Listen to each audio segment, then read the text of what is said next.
ইকবাল ধূসরকে বলল। পরিচয় তো হয়েছে, আমি তাহলে এখন যাই। ধূসর বলল, হ্যাঁ, যা। গাড়ি তো আনিসনি। বাস পেতে, পেতে সন্ধ্যা হবে। একটু অসুবিধা হবে পৌঁছাতে। তবে সমস্যা নেই, ওকে? ইকবাল মাথা দুলিয়ে বলল। আচ্ছা, আমি তাহলে আঙ্কেল। রাশিদ ভ্রু কুচকে বেগ নিয়ে বললেন, এই দাঁড়াও দাঁড়াও, কোথায় যাবে? চলে যাবে মানে? এই ধূসর, বাবা তুমি এত বুদ্ধিমান ছেলে হয়ে এইরকম কি করে বলছো বলো তো? ও তোমার বন্ধু, তোমার অতিথি, মানে আমাদেরও অতিথি। ও এসে আবার যাবে কেন? আজ এখানেই থাকবে, আমার মেয়ের বিয়ে, আর তোমার বন্ধু এসেও ফিরে যাবে? এটা কোনো কথা? ইকবাল বলতে গেল। কিন্তু আঙ্কেল। হুম, কোনো কিন্তু নাই। কাল তো ধূসররা ফিরছে এই ঢাকাতে, তুমি গেলে ওদের সঙ্গে যাবে। আজ আর ফেরাফিরি নয়। ধূসর, তোমার বন্ধুকে কিন্তু কোথাও ছাড়ছি না আজ। তুমি বরং ওকে নিয়ে খেতে বসো। ও না, তুমি তো সার্ভ করবে বলেছিলে, তাহলে বরং পোলাওয়ের বাটিটা নাও আর আমি ওকে নিয়ে যাই, কেমন? ধূসর মাথা দোলায়। পর মুহূর্তেই চিন্তিত কণ্ঠে বলল, ইকবাল থাকায় সমস্যা হবে না তো আঙ্কেল? না, আসলে ও রাজনীতিবিদ, বড় আম্মু রাজনীতি। এইটুকুতে রাশিদ বুঝে নিয়ে বললেন, আরে চিন্তা নেই, দুলাভাইকে আমি সামলাবো। ইকবাল তুমি এসো আমার সঙ্গে। সে বাধ্য ছেলের মতো বলল। জি আঙ্কেল। তারপর দুজন কদম ফেলল সামনে। ইকবাল যেতে যেতে পিছনে তাকালো। ধূসর ঠোঁট কামড়ে হেসে ভ্রু নাচালো। ইকবাল দুপাশে মাথা নেড়ে কপালে 4 আঙ্গুল ঠেকিয়ে স্যালুট দিল। ধূসরের পাতলা ঠোঁট উঠে এলো এক পাশে। আশেপাশে তাকালো। আস্তে আস্তে টেবিল ভরে যাচ্ছে মেহমানে। সে দাঁড়িয়ে থাকলো একদম যে টেবিলে নারী শূন্য, শুধুমাত্র পুরুষ বসেছেন, সেখানেই এগিয়ে গেল। দায়িত্বে থাকা ছেলেটিকে বলল, এখানে আমি দিচ্ছি। তুমি অন্য টেবিলে যাও। মারিয়ার মনটা আঁকুপাকু করছে বাইরে যাওয়ার জন্য। ওখানকার শোরগোল দোতলায় অবধি শোনা যাচ্ছে, অথচ বর্ষা একা, ওকে একা রেখে যেতেও পারছে না। শেষে এখান থেকে তাকে সুমনা বেগম উদ্ধার করলেন। ঘরে ঢুকেই বললেন, ওর কাছে আমি বসছি মারিয়া, তুমি নিচে গেলে যাও। মারিয়া দ্বিধাদ্বন্দ্বে পড়ল যাবে কি না। বর্ষার মলিন মুখশ্রী। বেলাল কেঁদে কেটে যাওয়ার পর থেকে এক ফোঁটাও হাসিনি সে। মারিয়ার সিদ্ধান্তহীন দৃষ্টিতে চেয়ে রইল তার মুখের দিক। বর্ষা তাকালো, হাসার চেষ্টা করে বলল, যা, আমি তো একটু পরেই আসবো। মারিয়া স্বস্তি পেল। ঝটপট উঠে গেল বিছানা থেকে। স্ফূর্ত পায়ে চলল নিচে। সাদিফ নতুন আরেকটা পাঞ্জাবি গায়ে জড়িয়ে বেরিয়েছে। তার মন মেজাজ খারাপ। সেটুকু আরও খারাপ হলো প্যান্ডেলে এসে পিউকে দেখে। ওর গায়ে মেরুন লেহেঙ্গা দেখে প্রথমে মন কাড়া লাগলেও এখন লাগছে ভীষণ বাজে। ম্যাচিং হয়েও হলো না। আফসোস। সাদিফ দাঁড়িয়ে থাকলো। পিউ বরের জুতো নিয়ে গভীর আলোচনায় ব্যস্ত শান্তাদের সাথে। সে বুকের সাথে হাত ভাঁজ করে চেয়ে রইল ওর দিকে। অল্প অল্প হাওয়ায় পিউয়ের চুল উড়ে মুখে পড়ছে। কথার ফাঁকে ফাঁকে সে গুজে দিচ্ছে কানে। ডাগর ডাগর চোখ দুটো আরও বড় হচ্ছে আলোচনায়। সাদিফের মাত্রই বিগড়ে যাওয়া মেজাজ প্রশান্ত হয়ে ফিরে এলো। দৃষ্টিতে ভিড়ল মুগ্ধতা। আরও একবার ঘোষণা করলো, মেয়েটাকেই তার চাই। কবে কিভাবে কোন দিন পিউকে তার মনে ধরেছে সে জানে না। চোখের সামনে দেখতে দেখতে খুইয়েছে হৃদয়। পিউ একটু বড় হওয়ার পর থেকে সাদিফের বসন্ত কেটেছে ওর নামে। হয়তো পিউ এত চঞ্চল ছটফটে বলেই এই মন হারানোর সংজ্ঞা নেই, নেই কোনো দিনক্ষণ। তবু সাদিফ জানে পিউ তার অন্তঃকরণের অংশ। ওকে একটু হাসতে দেখলে বা পাশে ব্যথা হয়, বুক ধুকপুক করে। পিউয়ের হাতের ঠান্ডা জল তার তৃষ্ণা মেটায়। এর নাম কি? ভালোবাসা না? তাহলে নিঃসন্দেহে সে জানাবে পিউকে সে ভালোবাসে। বহুদিন বহু আগ থেকে ভালোবাসে। শুধু মেয়েটা বড় হোক, ভার্সিটির গণ্ডিতে পা রাখুক, একদম সোজাসুজি পুরো পরিবারকে জানাবে সে। বড় চাচুর কাছে চেয়ে নেবে ওকে। এই তো আর কিছুদিনের অপেক্ষা। এই ভাইয়া, ওখানে কি করছো? এদিকে এসো। প্রিয় হঠাৎই ডেকে ওঠে। ধ্যান ভাঙল তার। নড়েচড়ে পা বাড়ালো। প্রতিটা কদমে শান্ত চোখে দেখতে থাকে পিউয়ের মুখখানি। এই ছোট্ট চেহারায় কি মায়া, কি স্নিগ্ধতা, কি শান্তি। কাছে এসে দাঁড়াতেই পিউ ব্যস্ত কণ্ঠে বলল, বরের জুতো চুরি করেছি বুঝলে, এখন এটা লুকাতে হবে। তুমি একটু বুদ্ধি দাও তো, কোথায় লুকাই? সাদিফ মোহ থেকে বেরিয়ে আসে। নিজেকে সামলানোর অনবদ্য ক্ষমতা তার। বাকি প্রেমিকদের মতো প্রেয়সীর দিকে হাঁ করে তাকিয়ে থাকে না। প্রিয় কোনোদিন বলতেও পারবে না এরকম দেখেছে। সে জিভ দিয়ে ঠোঁট ভিজিয়ে বলল, বাড়ির ভেতরে রাখবি না? ঠিক হবে না, কারোর হাতে পড়লে সমস্যা। শান্তা বলল, আমিও তো সেটাই বলছি, কোথায় রাখা যায়? তারা পাঁচজন চিন্তায় পড়ল। বাকিদের একটা হলেও পুষ্পর চিন্তার কারণ দুটো। সে ক্ষণে ক্ষণে সতর্ক চোখে ইকবালকে দেখছে। ওই তো বরযাত্রীর সাথে কবজি ডুবিয়ে খেতে বসেছে লোকটা। হাসি ধরছে না, দাঁত কপাটি সব উন্মুক্ত। পুষ্পর রাগ হলো, নাকের পাটা ফুলে উঠল।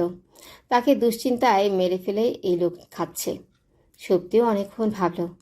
আইডিয়া মাথায় আসতেই হই হই করে বলল, পেয়েছি। আচ্ছা, ধানের ঘরে রাখলে কেমন হয়? ওখানে তো আজ কেউ যাবে না। সাদিক বলল। বুদ্ধিটা খারাপ না। পিউ বলল, রেখে আসি তাহলে। যা। সৈকতের পায়ের সাইজ নিঃসন্দেহে পিওর 10টা পায়ের সমান। সে পা থেকে জুতো খুলে হাতে নিয়ে এগোবে, তার মধ্যেই রোহান ছুটে এলো। রুম্পা বেগম ওকে দিয়ে খবর পাঠিয়েছেন, বরের হাত ধোয়াতে হবে। পুষ্প এমনি সময় হলে যেত, কিন্তু যেখানে ইকবাল স্বয়ং উপস্থিত সেখানে প্রশ্নই ওঠে না। ওই লোক এমনিতেই সন্দেহবাতিক। শান্তা সুপ্তি ছোট মানুষ, অতগুলো ছেলের মধ্যে ওদের একা পাঠানো ভালো হবে? পুষ্প বলল। পিউ তুই যা। পিওর বুকটা ছ্যাদ করে উঠল। মাথা খারাপ? দুশো তাকে আস্ত রাখবে?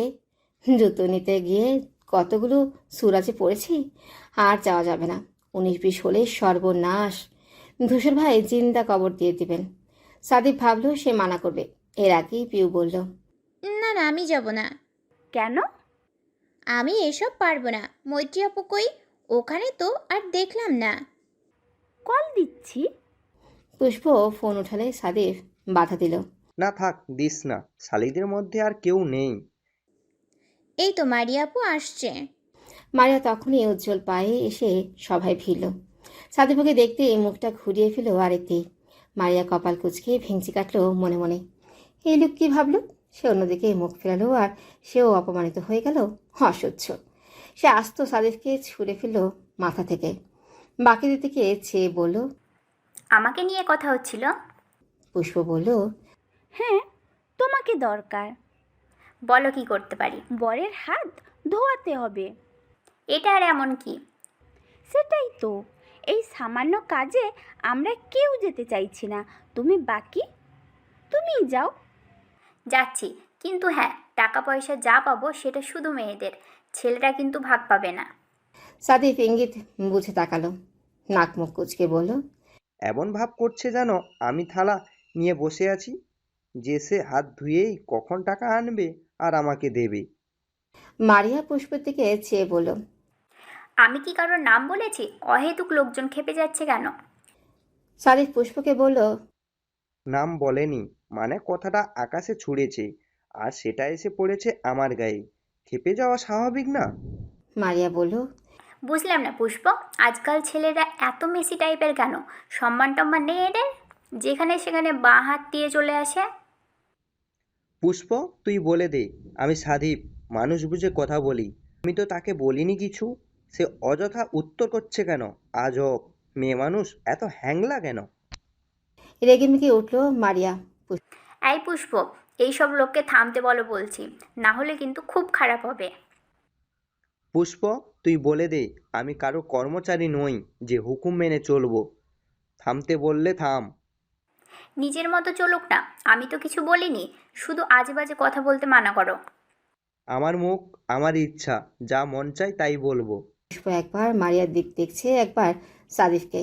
মাঝখানে এসে পড়েছে মহা বিপদে। শান্তা সুপ্তি পিউ তিনজনেই হাঁ করে শুনছে সব। একটা কথা কেউই বুঝতে পারছে না, এরা ঝগড়া করছে কেন? কথা কাটাকাটি চরম পর্যায়ে যেতেই পুষ্প খেই হারালো।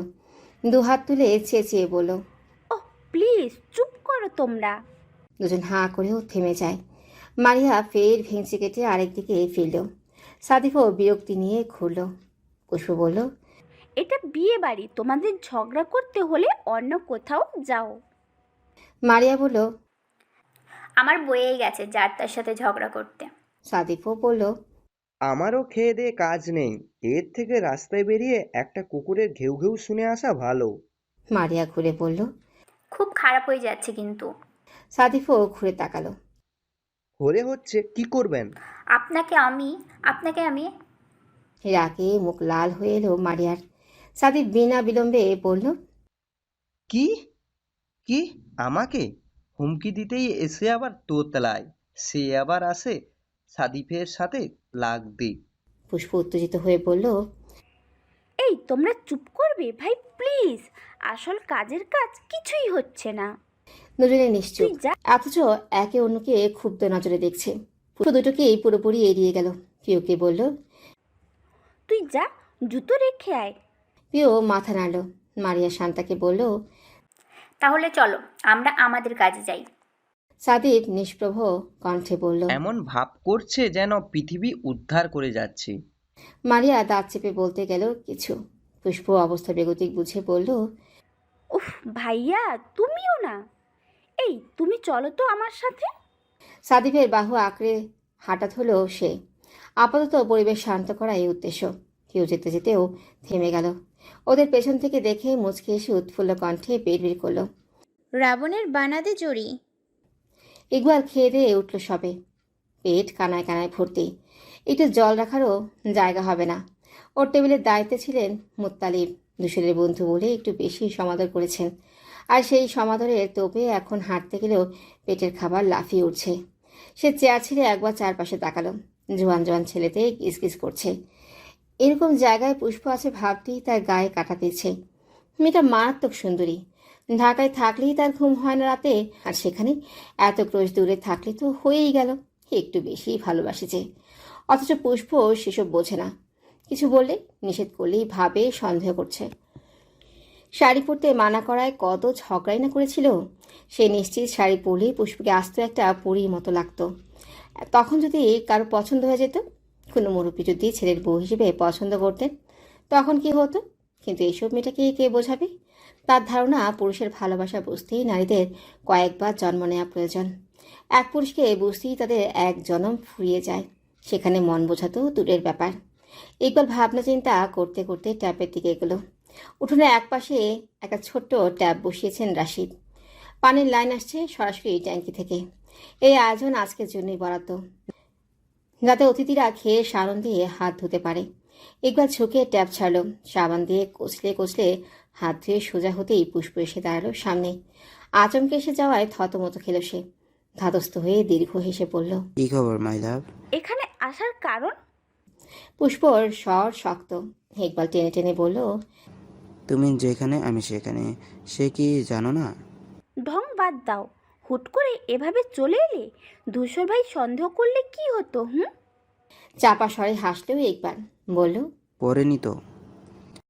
করলে? আমি জানতাম করবে না। সব জানতা, সমাসের তুমি। না, তারপরেও ভার্সন। পুষ্প চেতে গেল। ফাজলামো করো না, আমি চিন্তায় মরছি। ইকবাল আর তোমার আবার চিন্তা? তুমি চিন্তায় থাকো নাকি মানুষকে চিন্তায় রাখো? কাল থেকে ফোন বন্ধ কেন? পুষ্প উত্তর দিল না। কপাল কুচকে অন্যদিকে চেয়ে রইল। ইকবাল টেবিলের উপর থেকে টিস্যু এনে হাত মুছতে মুছতে বলল, তুমি জানো তোমাকে ফোনে না পেলে আমার টেনশন হয়। আগে একবার বলেছিলাম, যাই হোক ব্লক করবে না, তাহলে আবার কেন? বড় হবে না পুষ্প? পুষ্প তাকালো। কিছু বলতে গিয়ে একবার আশেপাশে দেখল। হাসতেই কিন্তু কাঠ গলায় বলল, আমিও তোমাকে বলেছিলাম আমার গলা শুনে তারপর হ্যালো বলতে, অথচ তুমি কি করলে? আগেই কথা বলে ভরিয়ে ফেলেছো। পিউ ঠিক বুঝে ফেলেছে ওটা তুমি। ও যদি ধূসর ভাইকে বলে দেয় তখন? ইকবাল নিরুদ্বেগ। দিলে এতক্ষণে দিত। ও কিছুই বুঝেনি। তোমার মতো বেশি বোঝা পাবলিক সে নয়।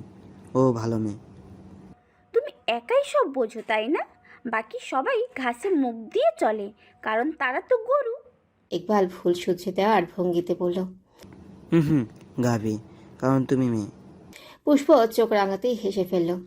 টানা 3 দিন পর চোখের সামনে মনের মানুষ আর তার ঝরঝরে হাসি দেখে পুষ্পের রাগ কমে আসে, তবে দমে যায় না।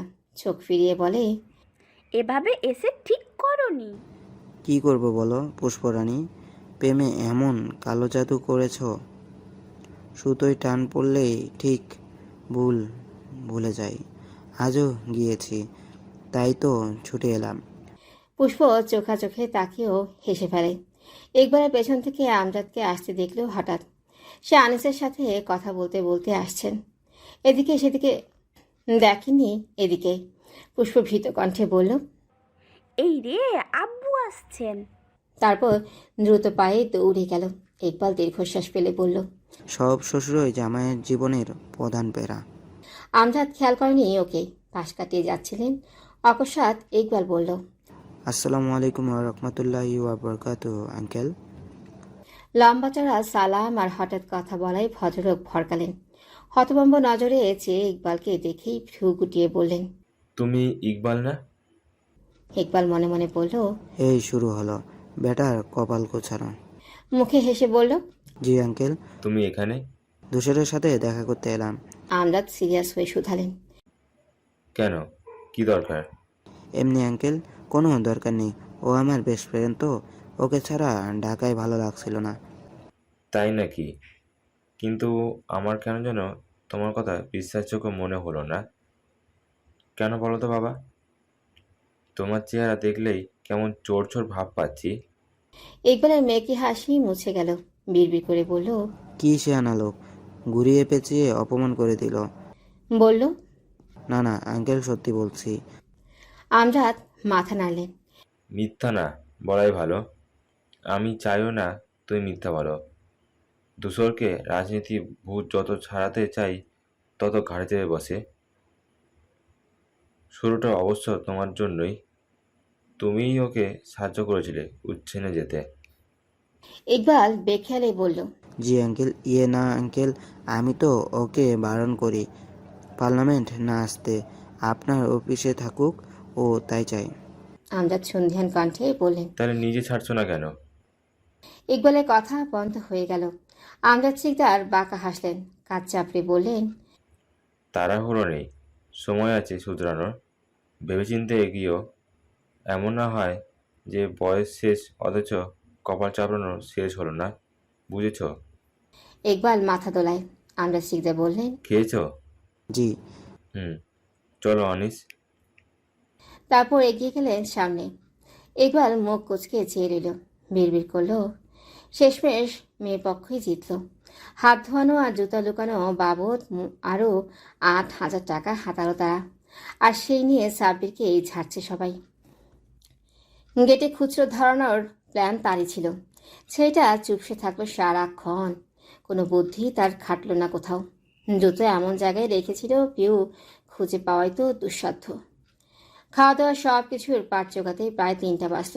সব শেষে বর নিয়ে ঢোকা হলো বাড়ির ভেতর। বর্ষাকে নামানো হলো নিচে। বসার ঘরে আসন বিছিয়ে দুজনকে মুখোমুখি বসানো হয়। কাজী সাহেব বিয়ে পড়ালেন। পিউ এক কোনায় চুপচাপ দাঁড়িয়েছিল। জটার ভিতর ফুলেও যায়নি। যথেষ্ট শিক্ষা হয়েছে তার। কালকের ওই ঘটনার পর আবার ধূসরের হুমকি। এরপর গিয়ে ভিড় ঠেলে দাঁড়াবে? তার কলিজার অত সাহস নেই। বিয়ে পড়ানোর মধ্যেই শুরু হলো বর্ষার কান্না। প্রথম দিকে গুনগুন করে কাঁদলেও একটা সময় চিৎকার শুরু হয়। ময়মুনা খাতুন মেয়েকে জড়িয়ে কাঁদতে কাঁদতেই মূর্ছা গিয়েছেন। আত্মীয়স্বজনের মধ্যে একটা মানুষের চোখও শুকনো নেই। বেলাল শক্ত হাস্যরসিক দুষ্ট ছেলেটার চক্ষু দুটো লাল হয়ে ফুলে গিয়েছে। মারিয়ার হেঁচকে উঠেছে। পুষ্প, মিনা বেগম, তার বোন শিউলি বেগম, রুম্পা, কেউ বাদ নেই। কান্নার শব্দে বিয়েবাড়ি শোকস্তব্ধ মুহূর্তেই। কাকে ধরে কাকে সামলাবেন হিমশিম খাচ্ছে পুরুষগণ। রাশিদ চোখ মুছছেন বারবার, অশ্রু বাদ মানছে না। অনেকক্ষণ নিজেকে ধরে রাখলেও আমজাদ শিকদারের কাঁধে হাত রাখতেই গা ভেঙে কেঁদে ফেললেন। এরই মধ্যে বর্ষা এসে বুকে আছড়ে পড়ল। আর সহ্য করা গেল না। রাশিদ শব্দ করে কেঁদে উঠলেন। বেলাল এসে পাশে দাঁড়ালো। ছোট্ট কণ্ঠে বলল, আপু যাস না। বর্ষাকে আর দেখে কে? সে ডান হাতে ভাইকে জড়িয়ে ধরে হাহুতাশ করে কাঁদে। পেছন ফিরে বোন বন্ধুকে সবাইকে খুঁজে। বরপক্ষের লোকজন এলাকার অনেক মানুষের সমাগম ঠেলে চোখ পৌঁছায় না সেখানে। সে খামচে ধরে বাবার পাঞ্জাবি। যাবে না, কিছুতেই যাবে না। একটা সময় অজ্ঞান হয়ে বাবার গায়ের উপরই ঢলে পড়ল। রাশিদ চোখ মুছে সৈকতকে বললেন, ওকে নিয়ে যেতে হবে এক্ষুনি, জেগে গেলে যেতে চাইবে না। বর্ষাকে বুকের সাথে চেপে ধরে গাড়ি অবধি এলেন রাশিদ। সৈকত উঠল আগে। অচেতন মেয়েটাকে মাইক্রোতে বসাতেই সে বুকে নিল। রাশিদ ভেজা কণ্ঠে বললেন, আমার মেয়েটাকে দেখো বাবা। চিন্তা করবেন না বাবা, আমি ওকে দেখে রাখবো। রাশিদ স্বস্তির মাথা নাড়লেন। বাড়ির মূল দরজার কাছে তখন প্রচণ্ড ভিড়। যারা বিয়ে খেতে আসেনি তারা অব্দি দাঁড়িয়ে। মারিয়ার শ্বাসকষ্ট আছে, কাঁদলে নিঃশ্বাস নিতে পারে না। রওনাক মারা যাওয়ার সময় দেখেছিল ধূসর। যেই যাচ্ছিল গেটের দিকে, মারিয়াকে কাশতে কাশতে চেয়ারে বসতে দেখে দাঁড়িয়ে গেল। মেয়েটা বুকে হাত দিয়ে শ্বাস নিচ্ছে। ধূসর অবস্থা ভালো না দেখে এগিয়ে এলো, নরম স্বরে শুধালো। খারাপ লাগছে মারিয়া? সে তাকালো, চক্ষু গহ্বরে পানি নিয়ে বলল, বর্ষা চলে গেছে তাই না ভাইয়া? হ্যাঁ। একটু জড়িয়েও ধরতে পারলাম না। বলতে না বলতেই ঠোঁট ভেঙে কেঁদে ফেলল মারিয়া। ধূসর মাথায় হাত বুলিয়ে বলল, কেতো না, দেখা তো হবে আবার। তার মনে হলো ঠিক রওনাকে সান্ত্বনা পেল। ভাই মাথায় হাত বুলালো। কান্নার তোপে দিক বিদিক শূন্য হয়ে ধূসরের কোমর আঁকড়ে ধরল দুহাতে। হুতাশন করে বলল, আমার সব কাছের মানুষ দূরে চলে গেল ভাইয়া। প্রথমে ভাইজান গেল, এখন বর্ষাটাও। মারিয়া এইভাবে জড়িয়ে ধরায় ধূসরের মোটেও অস্বস্তি হলো না। সে স্বাভাবিক। চুলে হাত বোলাতে বোলাতে সান্ত্বনা দিল। বোখামে, পরশু দেখবে আবার, কেতো না, শরীর খারাপ করবে। বসার ঘর তখন শূন্য। যে কজন আছেন তারা ময়মুনা খাতুনের ঘরে চেষ্টা করছেন তার জ্ঞান ফেরানোর। বাকিরা এগিয়ে দিতে গিয়েছে বর্ষাদের। শান্তা, সুপ্রিয়া, রোহানকে দেওয়া হয়েছে তার সঙ্গে। পিউকেও বলা হলো, মিনা বেগম দিলেন না। ওর পরীক্ষার জন্যই তারা কাল রওনা করবেন। আবার মেয়েটা বড় হলেও বুদ্ধি হয়নি, নিজেকে সামনে থাকতে পারবে? অথচ তিনি জানেন না, তিনি বললেও পিউ যেত না। সে কি ধূসরকে ফেলে কোথাও যায়? হাত ধূসর দিত? পিউ অত লোকের মধ্যে আশেপাশে তাকিয়ে ধূসরকে খুঁজল, না পেয়ে বাড়ির দিকে এগোলো। সদর দরজায় পা রাখতেই সামনের দৃশ্য দেখে থমকে দাঁড়ালো। মাথায় পড়ল বজ্রপাত। সে স্তম্ভিত। চেয়ারে বসা মারিয়া আর ধূসরকে জড়িয়ে ধরা ওর হাত দুটো দেখে।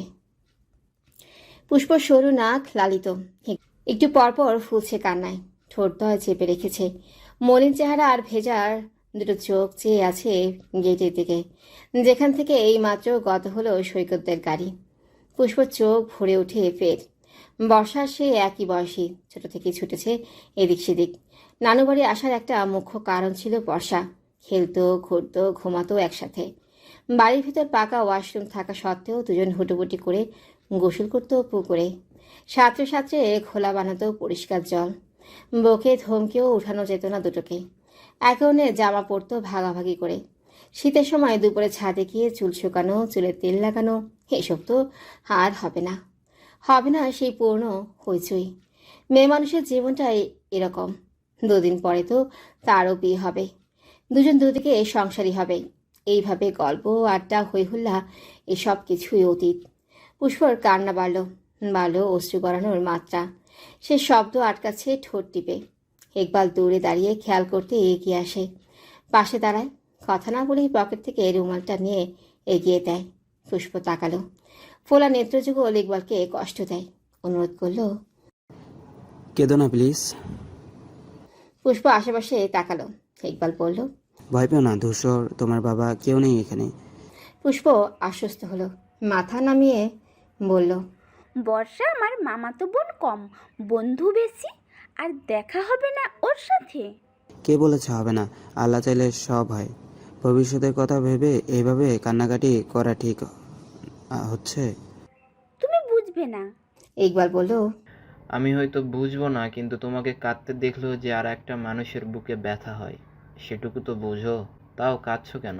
তোমার সুন্দর চোখে যে অশ্রু মানায় না পুষ্পরানী। পুষ্প চোখ তুল। কষ্টে বুক ভারী হচ্ছে খুব। সামনে মানুষটাকে একবার জড়িয়ে ধরার বেহায়া প্রয়াস জাগলো মনে। মুহূর্তেই পিছিয়ে নিল ইচ্ছে দেয়। ইকবাল রুমালটা ইশারা করলো, নাও। পুষ্প নিল। চোখে লেপটে যাওয়া কাজল মুছতে গেল আগে, অথচ বাচ্চাদলো ইকবাল। বলল, কাজল থাক, শুধু চোখের পানিটুকু মোছো। পুষ্প বুঝতে না পেরে বলল, কেন? ইকবাল হাসলো একটু, নিচু কণ্ঠে বলল, তোমার কাজল কালো নয়নমণি, সে যে আমার হৃদয় হরণী। পুষ্পর বুক থক করে ওঠে। বিস্ফোরিত নজরে আশপাশ দেখে চাপা কণ্ঠে বলল, কেউ শুনে ফেলবে। শুনবে না? তোমার বাপ, চাচা, ভাই সব মেইন রাস্তার দিকে গিয়েছে। আপাতত যারা আছে তারা আমাদের সন্দেহ করবে না আশা করি। পুষ্প বলল না কিছু। সে আবার বলল, কিন্তু বর্ষার বর এরকম আনরোমান্টিক কেন? কেমন গাধা টাইপের। পুষ্প হতভম্ব হয়ে বলল, সে আবার তোমাকে কি করলো? হুম হুম। আমাকে কি করবে? ওই যে দেখলা না, বর্ষা অজ্ঞান হয়ে গেল আর তোমার মামা নিয়ে গেল ধরে ধরে। তো এতে সমস্যা কি? সমস্যা কি মানে? আরে ওর বউ অজ্ঞান হলে তো তাকে খুলে তুললো না কেন? পুষ্প ভ্রু কপালে উঠিয়ে বলল, কোলে তুলবে? ও তো মানুষের মধ্যে। সভাপতি মশাই, এটা গ্রাম। এখানে একটা ছেলে আর একটা মেয়ে রাস্তায় দাঁড়িয়ে কথা পর্যন্ত বলে না, আর সেখানে বউকে কোলে ওঠানো বোঝো? ইকবাল মন দিয়ে পুরো কথা শুনল। পুষ্প থামতে ফিচের কণ্ঠে বলল, আমাদের বিয়ের দিন আমি কিন্তু কোনো কিছুই মানব না। সোজা কুলে তুলে নেব, তাতে অজ্ঞান হও বা না হও। পুষ্প লতিয়ে পড়ে কুণ্ঠায়। আইঢাই করে বলে, তুমি থাকবে ইকবাল? কিসের মধ্যে কি ঢোকাচ্ছ? উফ। আরে অমিত, পথিমধ্যে ইকবাল কথা থামালো, চেয়ে রইল সামনে। পুষ্প তার চোখ অনুসরণ করে পেছনে তাকায়। সাদিককে আসতে দেখে ভয় পেল। আতঙ্কিত চেহারা দেখে ইকবাল বিড়বিড় করে বলল, চুপচাপ দাঁড়িয়ে থাকো মাই লাভ। ছোটাছুটি করলে সম্বন্ধীবাবু সন্দেহ করবে।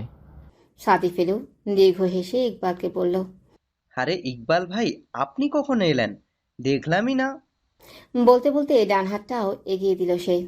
ইকবাল হাত মিলিয়ে বলল, এই ভাইয়া, কিছুক্ষণ হবে। তোমার কি খবর? চলছে ভালোই। জব নিয়েছো শুনলাম। হ্যাঁ, নিয়েছি একটা। এত পেশার কাজে এই যে ছুটি পেলাম, তাই ভাগ্য।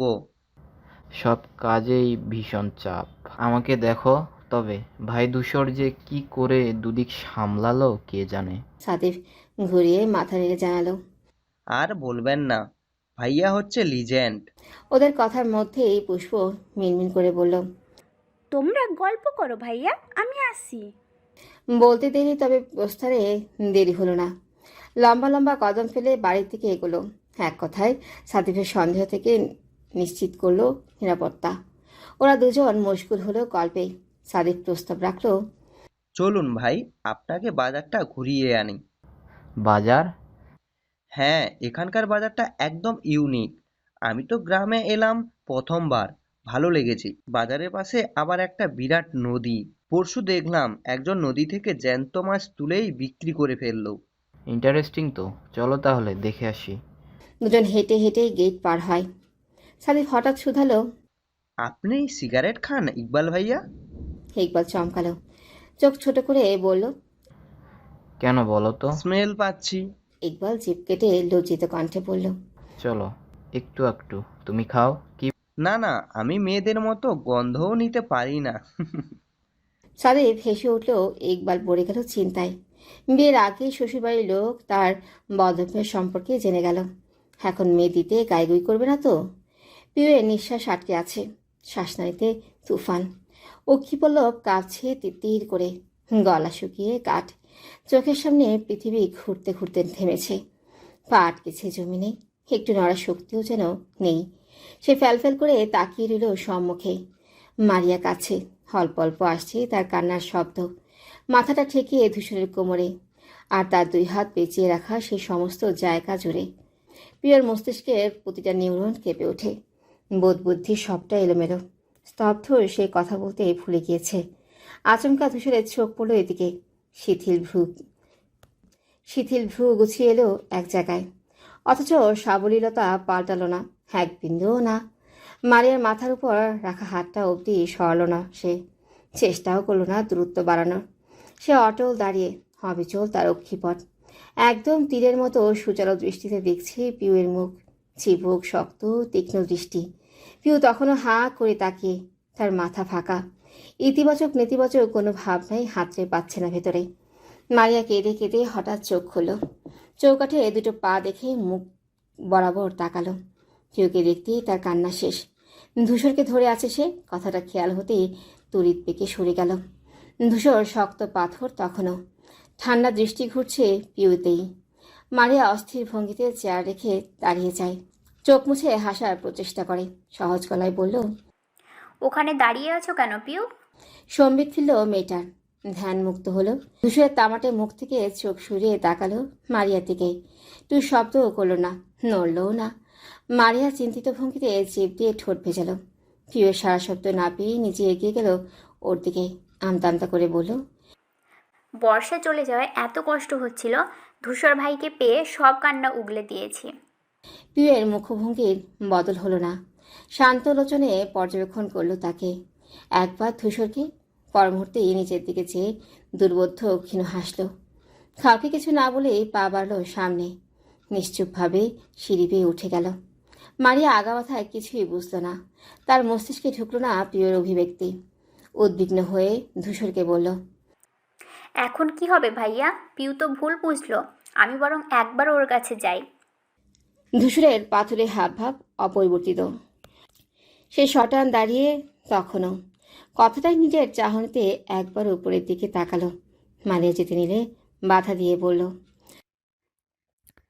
দরকার নেই, আমিও দেখি তার বিশ্বাসের কতটা দূর।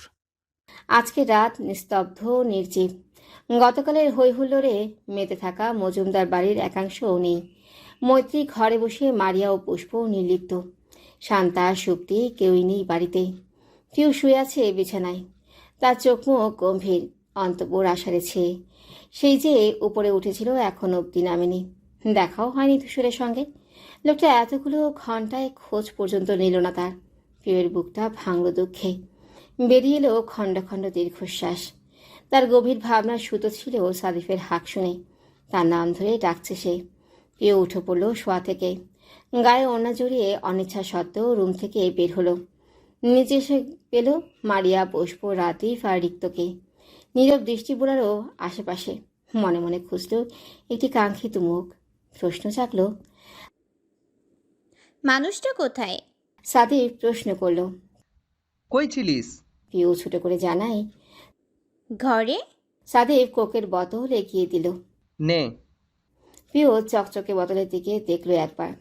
তারপর খেয়ালে পড়ল মেঝেতে কার্টুন ভর্তি কোকের বোতল। অবাক হয়ে বলল, এত কোক?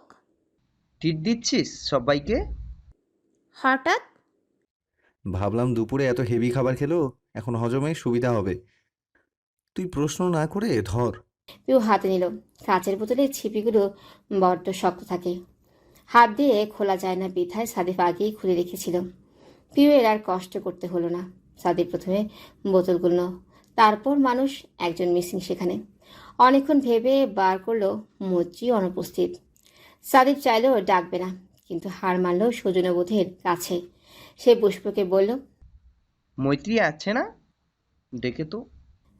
পুষ্প অত শত জানে না। বলা মাত্রই বসে থেকেই উঁচু কণ্ঠে ডাকছিল। সাথে যোগ করলো, সাদিপ ভাইয়া ডাকছেন। সাদিফ বিরক্তিতে অপরকীয় শব্দ করলো। ওইটুকু কি বলতে বলেছে ওকে? কিছু বলতে গিয়েও থেমে গেল মৈত্রীকে নামতে দেখে। নিমিষে ব্যস্ততা দেখালো কাজে। মৈত্রী অবাক হয়েছে। চোখে মুখে লেপটে বিস্ময়। সাদিফ ডাকবে তাকে? ওকে দেখতেই পিউয়ের কালো মুখ আর কয়েক ধাপ কালো হয়। দুপুরের কথা মনে পড়ে। মেয়েটা কি কষ্টই না পেয়েছে। আহারে। মৈত্রী এসে দাঁড়াতে সাদিফ একই রকম বোতল লেগিয়ে দিয়ে বলল, নিন আমার তরফ থেকে ছোট্ট ট্রিট। মৈত্রী তার দিক চেয়ে থেকে হাত বাড়ালো। এত কাছ থেকে সাদিফের সাদাটে মুখ দেখার সুযোগ পেল আরেকবার। এই সুযোগের সমাপ্তি এখানেই। কালই তো চলে যাবে সবাই। হয়তো এটাই শেষ দেখা। আর কোনোদিনও মুখোমুখি হবে না দুজন। তার প্রথম প্রেম রয়ে যাবে আড়ালে, অগোচরে। কেউ জানবে না, টের পাবে না ঘুণাক্ষরেও। মৈত্রী আক্ষেপ হলো ভীষণ। এই মানুষটা তার হলে খুব কি ক্ষতি হতো? সাদিফ আর একবারও ফিরল না। ঘুরে তাকে দেখল না অবধি। কাজে লেগে পড়ল। বোতল পরিবেশনে ব্যস্ত হলো। পুষ্পকে দেওয়ার সময় বলল, ছিপ্পি খুলেই দিয়েছি, তোর কষ্ট করে টানাটানি করতে হবে না। মেয়েটা গদগদ হয়ে বলল, থ্যাংক ইউ। অন্য সময় পিউ খুশি হয় এসব দেখে, কিন্তু এখন একটুও ভালো লাগেনি। সে ব্যথাতুর নয়নে মৈত্রীকে দেখল। মেয়েটার চেহারার পরতে পরতেই বিষণ্ণতা। এই ঘটনায় যেটুকু প্রকট হয়েছে আরও। মারিয়া এতক্ষণ এসব দেখেও না দেখার ভান করছিল। সে মুখ ঘুরিয়ে চেয়েছিল টেলিভিশনের দিকে। সাদিফকে তার সহ্য হয় না, ওর কাজ বাস্তু আরও হয় না। সাদিফকে তার সহ্য হয় না, ওর কাজ বাস্তু আরও না। ভেবেছিল ও অবধি আসবে না ছেলেটা, অথচ সাদিফ নির্দ্বিধায় তার দিকে বোতল ধরে বলল, মিনা, রবিন। এটা আমার জন্যে। তার অত্যধিক সুনম্র আওয়াজ মারিয়া এই প্রথম শুনেছে। সে সন্ধি চোখে ফিরে তাকায়। সাদিফ চমৎকার হেসে বলল, না করবেন না। ঝগড়ার জায়গায় ঝগড়া, ট্রিটের জায়গায় ট্রিট। এটা আনন্দ, আর আনন্দে সব্বার ভাগিদার হওয়া উচিত। গোছানো মার্জিত কথাবার্তায় মারিয়ার মেজাজ শান্ত হয়। না করলো না, নিয়ে নিল। মনে মনে ভাবল, লোকটা ভদ্র আছে। এই বোতলের ছিপিটাও খোলা, সবারটাই খুলে রেখেছে তাহলে। মারিয়া আগে পিছু না ভেবে চুমুক বসালো। সাথে পরিবেশনের ফাঁকে আর চোখে একবার দেখে নিল তাকে। সামনে ফিরে রহস্য হাসল। মনে মনে বলল, খান মিস ম্যালেরিয়া, ভালো করে খান, একটু পরেই টের পাবেন সাদিব কি জিনিস। এরই মধ্যে মুত্তালিব, আনিস, ইকবাল আর ধূসরের প্রবেশ ঘটল বাড়িতে। চারজনে কথা বলতে বলতে ঢুকলেন। বাসা ঘরে ছোটদের ভিড় দেখে মুত্তালিব আর আনিস বসলেন না, নিজেদের মতোই ঘরে চললেন। ইকবাল এসেই বলল, ব্যাপার কি চলছে এখানে? সাদিব বলল, কোক ট্রিট। আমরাও পাবো কি? অবশ্যই। ধূসরের চক্ষুদয় পিউতেই নিবদ্ধ। সুচগ্র চাহনি পরক করছে ওর ছোট্টখাট্ট আদল। পিউ বসতে যাচ্ছিল পুষ্পর পাশে। ধূসরকে দেখে আর বসেনি, একবার তাকায়ও নি। কোক হাতে ধরে চুপচাপ পা বাড়ল ঘরের দিকে। সাদিব শুধালো, কোথায় যাচ্ছিস? ভালো লাগছে না, শোবো। আচ্ছা যা। পিউ এর প্রস্থান দেখে ধূসর দাঁত পিষে ধরল। রাগ হলো। মারিয়া নির্গত হলেও অসহায় শ্বাস। পিউ কি উল্টাপাল্টা ভেবেছে? মেয়েটা এত নিস্তব্ধ হয়ে পড়লো কেন? তার নিজের প্রতি বিরক্ত লাগলো। কেন যে হুশ খুঁয়ে ধূসরকে জড়িয়ে ধরতে গিয়েছিল? এখানে তারই বা দোষ কোথায়? রওনাক মারা যাওয়ার পর থেকে এই ধূসর, ইকবাল এরাই তো পাশে ছিল। বড় ভাইয়ের মতো সাহারা দিয়েছে সব সময়। প্রতি সপ্তাহে পার্লামেন্ট থেকে চাঁদা উঠাতো ওরা, লোক দিয়ে বাজার করিয়ে পৌঁছে দিত বাড়িতে। সাদিফের কোক দিল না ধূসর। ভালো লাগছে না। সাদিফের কোক নিল না ধূসর, বলেই চলে গেল ঘরে। মারিয়ার মনস্তাপ দ্বিগুণ হলো এতে। সে আফসোস আর অনুশোচনায় নিঃশেষ হয়ে যাচ্ছে। সে যখন হাবুডুবু খাচ্ছিল, ক্ষুণ্ণতায় আচমকা পেট মুচড়ে উঠল। ভেতরে সব দোল খাচ্ছে যেন। মারিয়া তটস্থ হয়ে বসল। মোচড়ানো বাড়ছে ধীরে ধীরে। সেই ভ্রু কুচকে দাঁড়িয়ে গেল। ব্যাপারটা বোঝার চেষ্টা করলো। প্রাকৃতিক বেগ টের পেতে আধ খাওয়া কোক রেখে দিল। দ্রুত পায়ে চলল ওয়াশরুমের উদ্দেশ্যে। সাদিব কি বুঝলো কে জানে, তার যাওয়ার দিকে চেয়ে চেয়ে ক্রূর হাসল সে। মারিয়া সেই যে ওয়াশরুমে যাওয়া শুরু করেছে, শেষ হওয়ার নামই নেই। ছুটতে ছুটতে দুরবস্থা তার। এসে বসতেও পারছে না, আবার দৌড়াচ্ছে সাথে সাথে। টানা 1 ঘন্টা কয়েকবার চলল এমন। শরীর নিতিয়ে গেল, অথচ পেট কামড়াচ্ছে তখনও। শেষমেশ বিধ্বস্ত হয়ে লতিয়ে পড়ল বিছানায়। হাঁটার শক্তিটুকুও নেই। পুষ্প ঘরে ঢুকেছে এই অবস্থা দেখে ত্রস্ত গেল রাশিদকে জানাতে। ওনার তলবে ওই রাতেই এলাকার অভিজ্ঞ ডাক্তার এসে দেখে গেলেন মারিয়াকে। একটা বড় স্যালাইন পুশ হলো তার শরীরে। প্রত্যেকে খারাপ লাগলো মারিয়ার অবস্থায়, অথচ সাদিক পেলেও বৈশাচিক আনন্দ। সকলে ধারণা করলো বিয়ে বাড়ির খাবার দাবারের জন্যই হয়তো এরকম হলো। একমাত্র সাদিক সত্যটা সম্পর্কে অবগত ছিল। তার অধর জুড়ে বক্র হাসি খেলছে। কোকের কৃত্য ছিল কেবলই ছুতো।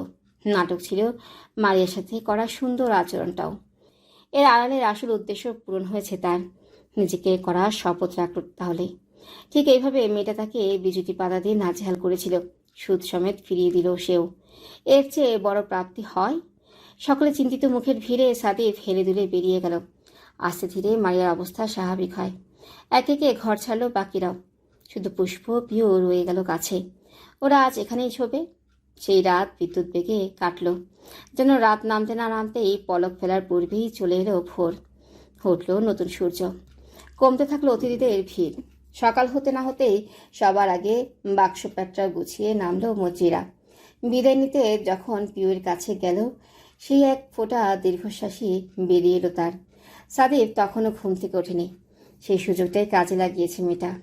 আরও কিছু সময় লোকটাকে চোখের সামনে রেখে পরিতাপ বাড়ানোর ইচ্ছে হয়নি।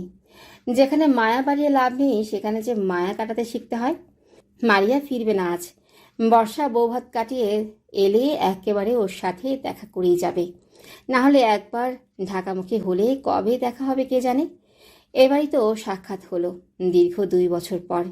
সে ছাড়াও অনেকেই রয়ে যাচ্ছে যাদের কর্মক্ষেত্রে প্রয়োজনীয়তা জোরালো। রওনা করবেন তারাই। সেই দলে পড়েছে শিকদাররাও। আজ 28 তারিখ, আগামী মাসের 2 তারিখ থেকে পিউয়ের টেস্ট পরীক্ষা শুরু। ওদিকে বাড়ির ব্যবসা, আনিস সাদিফের চাকরি, বাচ্চাদের স্কুল সবই রয়েছে। রাশিদ মামুনার শুকনো চেহারাও আরও শুকিয়েছে। ভদ্রমহিলা কাল থেকে কেঁদে কেটে কাহিল। চোখ মুখ ফোলা, গলা বসে গেছে, শরীরটাও দুর্বল। অথচ তাও গেটে এলো সবাইকে বিদায় দিতে। আত্মীয় স্বজন একে একে চলে যাচ্ছে, বাড়ি হচ্ছে ফাঁকা। মেয়েটাও নেই, কেমন খাখা করছে সব। রাশিদ শেষবার আমজাদের কাছে এসে দাঁড়ালেন, বললেন, আর কদিন থাকা যায় দুলা ভাই? আমজাদ বললেন, না রাশিদ, বোঝাইতেও পারলে কি এত বলতে হতো বলো? আবার আসবেন কবে? আল্লাহ বাঁচালে খুবই শীঘ্রই তোমরা যাবে কিন্তু। ইনশাল্লাহ। কাছে মানুষ সবাই ভিড় করেছে দরজায়। 3 গাড়ি ভর্তি রওনা করবেন শিকদার পরিবার। মারিয়াও আছে এখানে। শরীর মোটামুটি ভালো এখন। হঠাৎ সাদিপ পাশে এসে দাঁড়ালো, জিজ্ঞেস করলো, আপনার শরীর এখন কেমন মিস ম্যালেরিয়া? সম্বোধন শুনে চোখ কোছালো সে, তবে জবাব দেয়, ভালো। সাদিপকে ওষ্ঠ বেঁকে হাসতে দেখে বলল, হাসছেন কেন? এমনি। মারিয়া ভ্রু কুচকে রেখে সামনে তাকায়। চেহারায় অল্প স্বল্প বিরক্তি। আচমকা সাদিফের মুখটা কানের পাশে চলে এলো। ফিসফিসে কণ্ঠে বলল, বিচুটি পাতার চেয়েও জোলাপের ক্ষমতা বেশি সাংঘাতিক। কাল রাতে প্রমাণ পেয়েছেন। আশা তো করছি আমার সঙ্গে লড়াইয়ের সব জোর আপনার অসময়েই চলে গেছে। এখনো সময় আছে ম্যালেরিয়া। ভালো হতে কিন্তু পয়সা লাগে না। মারিয়া হতভম্ব হয়ে তাকালো। সাদিফ আবার বলল, যদি এতেও কাজ না হয় তবে জানাবেন। জোলাপের চেয়েও ভালো ভালো আইডিয়া আছে আমার মাথায়। সুযোগ পেলে সেটারও সদ্ব্যবহার করব, কেমন? মারিয়া বিস্ময়াহত হয়ে বলল, তার মানে আপনি? সাদিফ কথা কেড়ে নেয় মাঝপথে, হকপট স্বীকারোক্তি দেয়, ইয়াপ, যা ভাবছেন তাই। আমিই সে যার জন্যে মাঝরাতে আপনার স্লাইন নিতে হয়েছে। মারিয়া বিমূর্ত নেত্রে চেয়ে রইল। সাদিপ পাত্তাই দেখালো না তাতে। শেষ বাজিয়ে এগিয়ে গেল সামনে। মারিয়া রাগে কিরমির করে গালি দিল, সাথে বিড়বিড় করলো, ইকবাল গাড়ি নিয়ে আগে ভাগে তৈরি। গতকাল রেখে এসেছিল মেন রোডের একটা দোকানের সামনে। ভেবেছিল গ্রামের রাস্তা শুরু হলে বিপদ হবে, কিন্তু ভেতরেও পিচ ঢালাই করা থাকবে বোঝেনি। পরে গিয়ে নিয়ে এলো তাই। তার ইচ্ছে আজকেও 4 জন মিলে যাবে, পুষ্প, পিউ, ধূসর আর সে। ঠিক ওই উচ্ছল দিনটার মতন, যেদিন পিউ কুকুরের দৌড়ানি খেল। দৃশ্যটা মনে পড়তে ইকবাল ফিক করে হেসে ফেলল। পরপর সিরিয়াস হলো। পিউ জানলে দুঃখের কথাই বলবে না, কেঁদেও ফেলতে পারে। আর পুষ্প, সে তো তেলে বেগুনে জ্বলে বলবে, ছি ইকবাল, আমার বোনকে নিয়ে তুমি হাসছো? বাকি হলো ধূসর। সে ব্যাটা জানলে খুশি মেরে নাক ফাটিয়ে দেবে তার। বলবে, কথাটুকু আর ভাবল না ইকবাল। দেয়ালেরও কান আছে, মনের কথা শুনে ফেলতে পারে। আর সে যখন প্রতিজ্ঞাবদ্ধ তখন বোমা মারলেও কথা বের হবে না।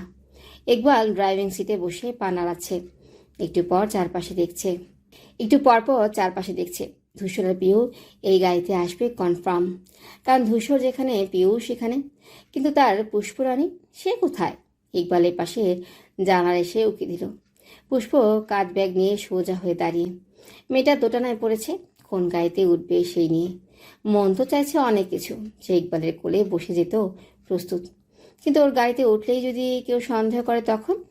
ইকবালের দিকে চোখ পড়তে ইশারা করলো আসতে। পুষ্প ঠোঁট উল্টে দাঁড়িয়ে থাকলো। তাও কি করবে না মনোদ্বিধায় ভুগল। তখন ধূসর তৈরি হয়ে বের হলো বাড়ি থেকে। হাতা গোটাতে গোটাতে পাশ থেকে যাওয়ার সময় বললেন, পিউকে নিয়ে ইকবালের গাড়িতে ওঠ। মুহূর্তের মধ্যে পুষ্প খুশি হয়ে গেল। সবগুলো দাঁত ঠোঁট গহ্বর থেকে বেরিয়ে এলো। ধূসরের প্রতি মনে মনে হলো কৃতজ্ঞ। তারপর স্ফূর্ত নজরে খুঁজল পিউকে। সেদিন আসার সময় মিনা বেগম হাজার বলে কয়েও যে মেয়েকে পাশে বসাতে পারলে না, আজ সেই যেচে পাশ ঘেঁষে বসে গেল তার। মিনা বেগম অবাক হলেন, একটু নিশ্চিত হতে শুধালেন, তুই এই গাড়িতে যাবি? পিওর সংক্ষিপ্ত জবাব। হুম। আর কোনো কথা নেই। সে মনমরা হয়ে জানালা দিয়ে তাকালো রাশিদের তিনতলা দাঁড়ানোর দিকে। শেষ 4টে দিন স্বপ্নের মতো কেটেছে এখানে। তার 17 বছরের জীবনের শ্রেষ্ঠ মুহূর্তটাও এই বাড়ির দ্বিতীয় তলায় বন্দী। ধূসর ভাইয়ের প্রথম স্পর্শ। কেউ একদিনে পুরো বাড়িটা নিরীক্ষণ করে আওড়ালো। নানু বাড়ি, আমি তোমার কাছে চিরকৃতজ্ঞ রইলাম। সুস্থির ভঙ্গিতে অপর থেকে নিচের দিকে চোখ আনতেই বিঁধল মারিয়া। সে দাঁড়িয়ে একপাশে, সাথে ময়মুনারাও রয়েছেন। সবাই মিলে বিদায় জানাচ্ছেন ওদের। রুবাইতা বেগম ব্যাগ নিয়ে বের হলেন সবার শেষে। ভদ্রমহিলা চটপটে কম, ওনার তৈরি হতে বরাবর দেরি হয়, আজও হলো। গাড়ির দিকে যেতে নিয়েও তিনি মারিয়াকে দেখে দাঁড়ালেন, হাসলেন দীর্ঘ। ওনার নির্মল হাসিটা দেখতেই সাদিফের প্রতি রাগটা টুক করেই পড়ে গেল মারিয়ার। উত্তরে সেও হাসে, এগিয়ে গেল কাছে। রুবাইতা বললেন, চলে যাচ্ছি, সাবধানে থেকো। মারিয়া ওনার এক হাত ধরে বললেন, আন্টি এভাবে বলবেন না প্লিজ, আমার খারাপ লাগছে, মনে হচ্ছে আর দেখা হবে না। বালাই ষাট হবে না কেন? নিশ্চয় হবে, তুমি তো আসছই ঢাকায়। জি। বিয়ে বাড়ির এত ঝুট ঝামেলার ভিতর তোমার সঙ্গে দুটো কথাও হলো না। আমার কিন্তু তোমাকে বেশ ভালো লেগেছে সেই প্রথম দিন থেকেই। আমারও আপনাকে ভালো লাগে আন্টি, আসলে আপনারা সবাই খুবই ভালো। রুবাইদা বেগম সন্তুষ্ট হেসে কোমল চোখে তাকালেন। যবে থেকে মেয়েটি দুর্দশা সম্পর্কে জেনেছেন, তখন থেকেই ওর প্রতি প্রবল মায়া কাজ করে। দেখলেই নরম হয়ে আসে মন। ফুটফুটে মেয়েটা এইটুকু বয়সে কত কষ্টই না করছে। তিনি মাথায় হাত বুলিয়ে বললেন, আসি তাহলে। জি, সাবধানে যাবেন। রুবাইদা বেগম এসে গাড়িতে বসল। এতক্ষণের এই সবটা দেখছে পিউ। শিউলি বেগমের সাথে চোখাচোখি হলে তিনি হাত নেড়ে বিদায় জানালেন। পিউ মৃদু হাসল। মনে হলো হাসিটা জোর করে টেনে বের করলো ভেতর থেকে। তখনই ধূসর হাঁচি হলো সেখানে। মারিয়ার কাছে গিয়ে দাঁড়ালো। পিউর সবে সবে যে গোটা হাসি মুছে গেল অমনি। ধূসর ঠোঁট নেড়ে কিছু বলল। মারিয়া কথাটা শুনে মুচকে হাসল। ধূসর আরেকবার তার মাথায় হাত রাখে, অনেক কিছু বলে। পিওর কানে একটা কথাও ঢুকলো না। সে নিমেষ তাকিয়ে থাকে। দুজনের ঠোঁট ভর্তি হাসি বিনিময়ের এই আলাপ ভেতরটায় তুখোর ঝড় বইয়ে দেয়। সে পরপর কতগুলো ঢোক গেল। হুট করে চোখ ফিরিয়ে আনলো। ব্যস্ত হাতে উঠিয়ে দিল জানালার কাজ। বুক ফুলিয়ে শ্বাস নিল কয়েকবার। স্বাভাবিক নিঃশ্বাসের চেয়েও বুকের ওঠানামার গতি জড়ো হয়। আবারও যেন দম বন্ধ হয়ে আসছে। শরীর খারাপ লাগছে, অশান্ত অস্থির অনুভূতি। পিও চোখ বুজে মাথাটা এলিয়ে দিল মায়ের কাঁধে। মিনা বেগম উদ্বিগ্ন হয়ে বললেন, কি হয়েছে? পিও মনে মনে বলল, ভেতরটা ব্যথায় ছিঁড়ে যাচ্ছে আম্মু, বুকটা এফোর ওফোর হচ্ছে যন্ত্রণায়, অথচ চোখের কোণে এক ফোঁটা জলও আসছে না। এই অসহনীয় পীড়া থেকে মুক্তি পাই কি করে? অথচ মুখে জানালো, গাড়ি ছাড়তে বলো, খারাপ লাগছে। হ্যাঁ বলছি, তুই আয়, আমার কোলে রাখ মাথাটা। পিও তাই করলো। যতটুকু সাধ্য কাত হয়ে মায়ের কোলে শুলো। মিনা বেগম বলাতে সিরিয়াল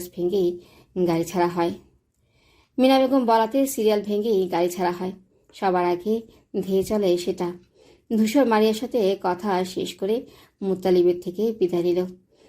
দুজনের মিল ছিল খুব। তিনি মন খারাপ করলেন ওর যাওয়া নিয়ে, কিন্তু বাস্তব না মেনে উপায় নেই। সে যে সারা জীবন থাকতেও আসেনি এখানে। বিদায় পর্ব শেষ করে গাড়ির কাছে এলো ধূসর। সামনের দরজা খুলে উঠতে গিয়ে খেয়াল হলো পিউ নেই। পুষ্পকে শুধালো, পিউ কোথায়? পুষ্প ছোট্ট কণ্ঠে বলল, ও বাবার গাড়িতে চলে গেছে। ধূসর বিস্ময়ে হতবিহ্বল হয়ে তাকালো। সেসহ ইকবালের তাজ্জব দৃষ্টি আছড়ে পড়ল পুষ্পর উপর। ধূসর কণ্ঠে অবিশ্বাস নিয়ে বলল, পিউ অন্য গাড়িতে গিয়েছে? তুই নিশ্চিত? পুষ্প ঈষৎ বেগে মাথা নাড়ল।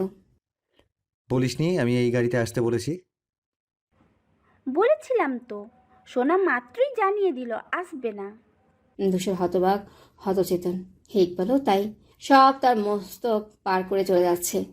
ধূসর ডাকলো, পিউ আসবে না? এও সম্ভব? ধূসরের চেহারায় ঘন অমাবস্যা নামল। ঘুটঘুটে তিমির উকি দিল সেথায়। যে মেয়ে ওকে ছাড়া এক পাও নড়তে চায় না, সে আজ ডাকার পরেও এলো না। যতটা আনন্দ, মজা আর হুল্লোড় করার স্বপ্নে ছিল ইকবাল, তার সব মাটি খিচ্ছুটি হলো না, বরং সম্পূর্ণ রাস্তায় ধূসরের নিস্তব্ধতা চুপসে রাখল তাদের। পুষ্পর সঙ্গে সেই লুকোচুরি প্রেম প্রেম চোখাচোখি পর্যন্ত হয়নি। মেয়েটারও যে মন খারাপ, সেই যে জানালা দিয়ে বাইরে চেয়েছে আর ফিরেনি কোনো দিক। ধূসর ভাইয়ের অন্ধকার চেহারা প্রভাব ফেলেছে ওর মনেও। এই একই কারণ ইকবালের দুষ্টুমিগুলোকেও মাথা তুলতে দিল না। যেই মেয়ে ধূসরের পায়ে পায়ে ঘোরে, লেগে থাকে, পারলেই ছুঁড়ে থাকে শার্টের কোনায়, সেই ছোট্ট পিউয়ের একটা অস্বাভাবিক প্রত্যাখ্যান তিনটি মানুষকে থমকে রাখলো আজ। ইকবালের গাড়ি থামলো মেইন গেটে। সে আর ঢুকবে না ভেতরে। ধূসর নামলেও খুব দ্রুত। সেটা সৌজন্যবোধ দেখিয়েও ইকবালকে বিদায় জানালো না। নামা মাত্রই গটগট করে ঢুকে গেল বাড়িতে। পুষ্প ঢোক গেলে ভীত কণ্ঠে বলল, পিউর যে আজ কি হবে? ইকবাল বলল, ও হঠাৎ এরম করলো কেন? জানি না, আমার মাথায় কিচ্ছু ঢুকছে না। শোনো ইকবাল, তুমি যাও এখন, আমি ভেতরে গিয়ে দেখি কি অবস্থা। আচ্ছা, জানাইও আমায়। পুষ্প ব্যস্ত পায়ে গাড়ি থেকে নামতে নামতে বলল, আচ্ছা। ধূসরের গাড়িটা সবার পরে ছাড়ায় পৌঁছালো সবার শেষে। যে যার ঘরে গেলেন বিশ্রামের জন্য। শুধু মিনা বেগম ঢুকলেন রান্নাঘরে। তাকে দেখে রুবায়দাও হাত মুখ ধুয়ে নেমে এলেন। বাসায় এতদিন না থাকায় প্রচুর কাজ জমেছে। মিনা বেগম এতদিনের নোংরা হওয়া আমজাদ আর তার কাপড়গুলো ঝুড়িতে ফেললেন। কাল বুয়া এসে কেচে দেবে। এরই মধ্যে ধূসর বাড়িতে ঢুকে হাঁটা পথে সুধায়। পিউ কোথায়? তিনি বললেন, ঘরে। বলল পড়তে বসবে, কেউ যেন বিরক্ত না করে। ধূসর অমনি দাঁড়িয়ে গেল।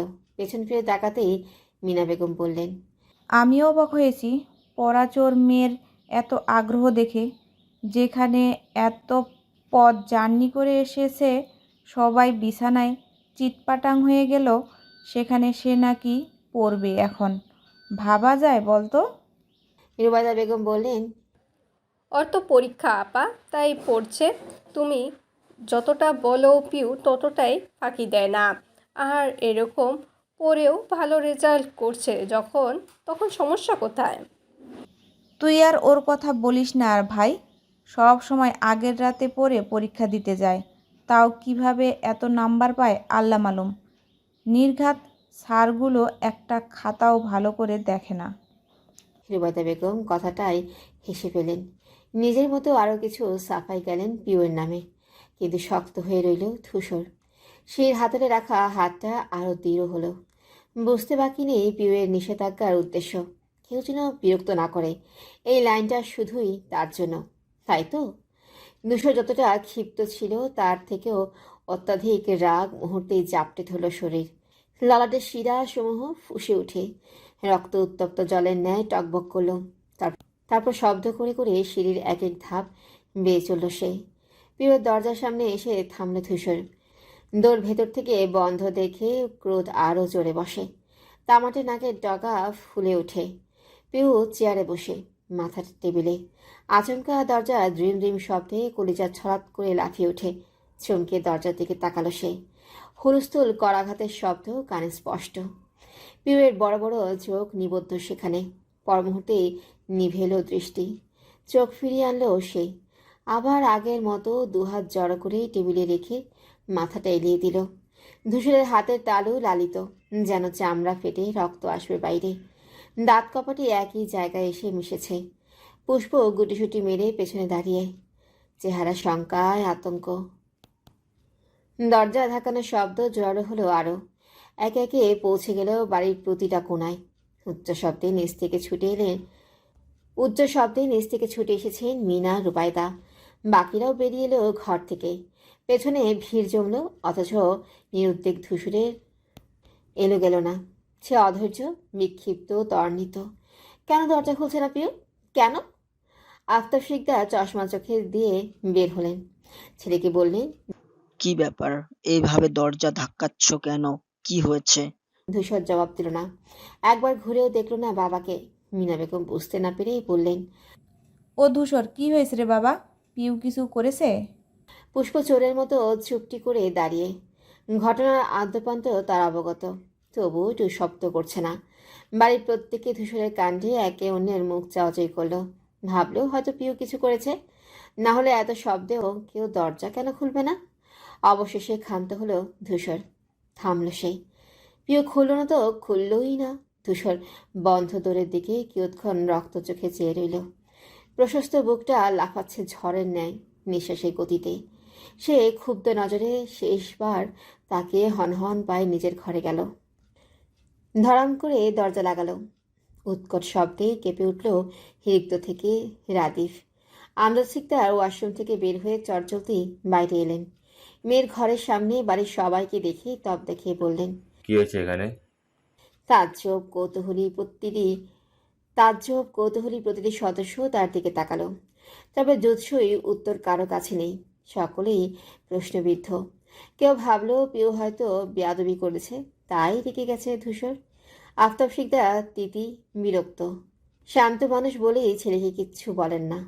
মিনা বেগম স্বামীকে দেখে ব্যতিব্যস্ত হয়ে বললেন, কিছু হয়নি, আপনি যান, বিশ্রাম করুন।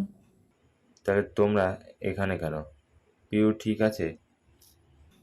আরে হ্যাঁ হ্যাঁ, ও তো মাত্র ঘরে গেল।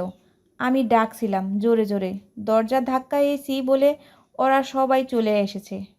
সাজানো গোছানো কথাগুলোই মেনে নিলেন আমজাদ। মিনা বেগমের উপর দিয়ে সত্যিটা আর কেউ বলতে গেল না। এমনিতেও বলতো না। আমজাদ শিকদার আগে থেকেই ধূসরের উপর চটে আছেন। গ্রামে গিয়ে ধূসরের মারামারি ঘটনার এক ঘর মানুষের সামনেই তার বেপরোয়া ভাবভঙ্গির পর সে মনে মনে ক্ষুণ্ণ ভীষণ। প্রকাশ করছেন না, তবে দরকার ছাড়া ধূসরের সাথে একটা কথাও বলেননি। আফতাব শিকদার হতাশ চোখে ভাবির দিকে চাইলেন। এই নারীটির রুবায়দার থেকেও বেশি অন্ধ ধূসরের প্রতি। একটা কোনো কারণ রাখবে না, যাতে কেউ একটা কথা শোনাবে ওকে। যথাসাধ্য চেষ্টা করবেন, এই যে এখন করলেন। যথাসাধ্য চেষ্টা করবেন, এই যে এখনো করলেন। ভদ্রমহিলা মন প্রাণ দিয়ে মানেন, একটা সুখী পরিবারের মূল মন্ত্রই হলো একে অন্যের দোষ ঢেকে রাখা। আনিস ঘরে ফিরে এলেন, শরীর ক্লান্ত। আপাতত কিছু নিয়ে মাথা ঘামানোর শক্তি নেই। কাল থেকে আবার অফিসে ছোটাছুটি। একে একে সবাই ফিরে গেল কামরায়। সাদেব বাড়িতে ছিল না, মাঝপথে গাড়ি থেকে নেমে অফিসে গিয়েছে। সেদিনে হারানো ডকুমেন্টসের সমাধানের জন্য তাকেই দরকার। ছেলেটা সামান্য বিশ্রাম অবধি পায়নি।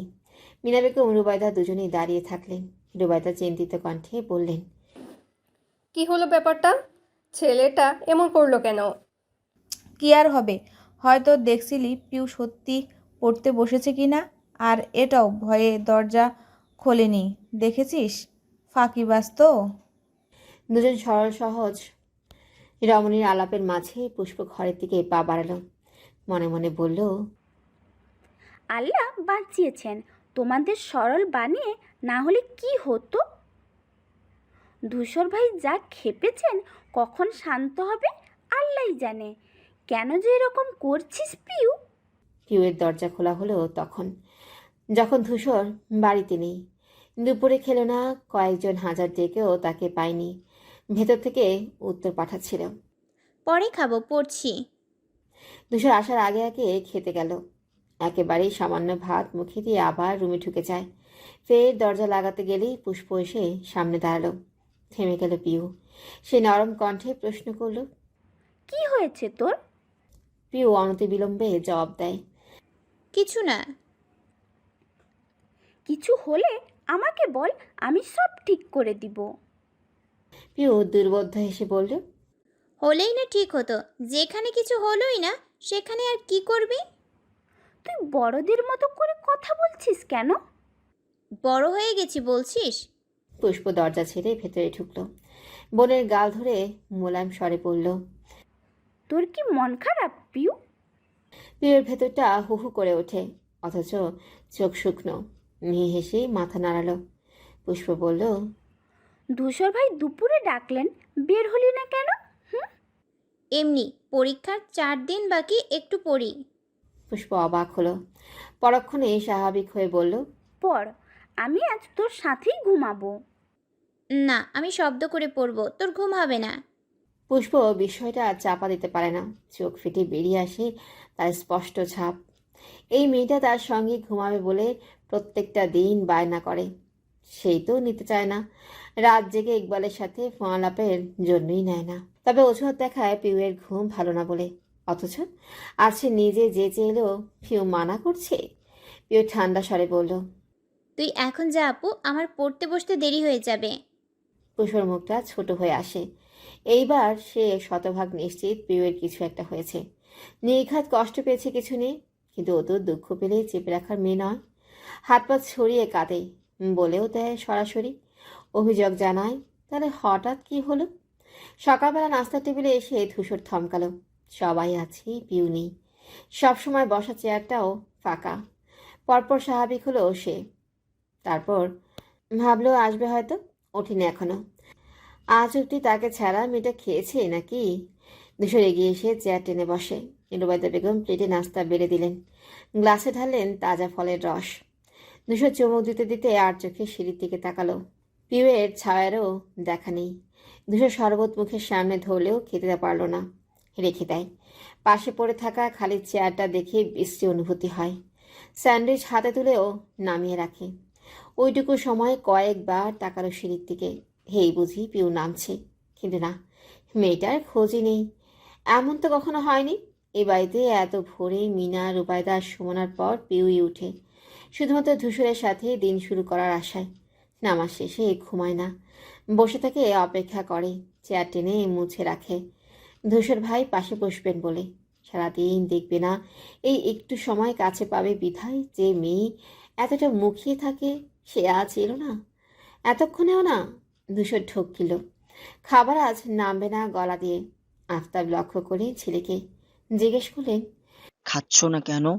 ধূসর বাবার দিকে তাকায়, আরেকবার চোখ বুলায় সিঁড়ির দিকে। শেষমেশ উঠে দাঁড়ায় বসা থেকে। মিনা বেগম বললেন, কি হলো? খাবো না। ওমা কেন? বসেছিস যখন। কথা সম্পূর্ণ করতে দিল না ধূসর। লম্বা পায়ে বাড়ি ছাড়ল। বাড়ির লোকের জিজ্ঞাসু চোখ মুখ তোয়াক্কা পেল না সেখানেই। পিও চাপানো দরজা ঠেলে ভেতরে উকি দিল। পুষ্প গভীর ঘুমে মগ্ন। সে পা টিপে টিপে ঢুকলো ভেতরে, সোজা চলে গেল বারান্দায়। দেয়াল ঘেঁষে দাঁড়িয়ে উকি দিল নিচে। ধূসর বাইক ছুটিয়ে বেরিয়ে গেল কেবল, হয়তো পেরিয়ে যাচ্ছে গেট। পিও দাঁড়িয়ে রয়, একদিনে চেয়ে চেয়ে দেখে তার প্রাণপ্রিয় ধূসর ভাইকে। ধূসর আক্রোশে পরপর 4টে ঘুষি বসালো দেয়ালে। আঙুলের চামড়া ছিলে গেল, তবুও এক চুলো রাগ কমল না। আবার ঘুষি দিতে গেলে ইকবাল হকচকিয়ে হাতখানা টেনে ধরল, আর্তনাদ করে বলল, কি করছিস? পাগল হলি?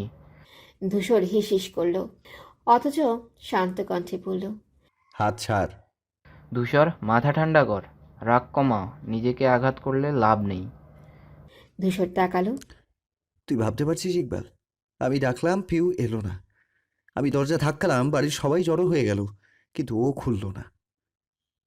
রাতে পর্যন্ত বের হয়নি, সকালে খেতে আসেনি, কাল থেকে একবার আমার দিকে তাকায়নি, কথা বলা তো দূর। কথাগুলো শুরু আক্রোধে হলেও শেষ দিকে গলা বুঝে এলো ধূসরের। প্রতিটি বাক্য মনস্কষ্ট, ক্লেশ, দুঃখ পরিষ্কার। ইকবাল নিরাশ শ্বাস টেনে বলল, এতটুকু তোর কষ্ট হচ্ছে? তাহলে ভাব, গত 3 বছর ধরে মেয়েটা কত কষ্ট পেয়েছে, কতটা ধৈর্য ধরেছে তোর আশায়, তোর অপেক্ষায়। ধূসরের রুষ্ট অভিব্যক্তি শিথিল হয়, অক্ষিপটে কোমলতা ছড়ায় নিমিষেই। অনেকক্ষণ চুপ করে থেকে বিচলিত নিস্তব্ধ কণ্ঠে শুধালো, পিউ বদলে যাচ্ছে না তো ইকবাল? গেলে যাচ্ছে, সমস্যা কি? ধূসর ব্যাকুল চোখে তাকায়। ইকবাল উদ্বেগহীন গলায় বলল, আরে চুপ করে থাক, অপেক্ষা কর সময়। আর এদিকে পিউ পাল্টে যাক, তারপর অন্য কাউকে বিয়ে কর।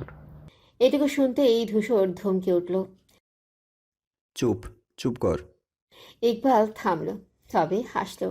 ধূসরের অবস্থায় তার দুঃখ পাওয়ার কথা, অথচ দাঁত মিলে হাসছে সে। ধূসর হাঁসফাঁস করে বসে পড়ল চেয়ারে, হাঁটুতে ঝুঁকে মাথা চেপে ধরে বলল, পানি আনো তো। ইকবাল ঠোঁট টিপে হাসতে হাসতেই বাইরে গেল। কাউকে একটা হুকুম দিল পানি দিতে। ধূসর মাথা নুয়ে বসে রইল ওইভাবে। হঠাৎ কিছু একটা ভেবে সোজা হলো। তৎক্ষণাৎ পকেট থেকে ফোনটা বের করে কল দিল কারো নাম্বারে। সে রিসিভ করতেই শুধালো, তোর ভাবি কি কলেজে? পিউ কলেজে গেল না, শরীর খারাপের ছুতো দেখিয়ে বাড়িতেই থেকে গেল। অন্য সময় এমন করলে মিনা বেগম বকেন, রাগারাগি করেন, জোর করে পাঠাতে চান। আজ মেয়ের শুকনো মুখ দেখে রাগ করলেন না, ভাবলেন সত্যি অসুস্থ। তখন মাত্র দুপুর, রবির কড়া আলো শীতের প্রকোপে মিইয়ে আছে। এতটা বেলায়ও কুয়াশা কাটেনি, হলদেটে বিভায় জুড়েছে শহরের বুক। বিছানায় শুয়ে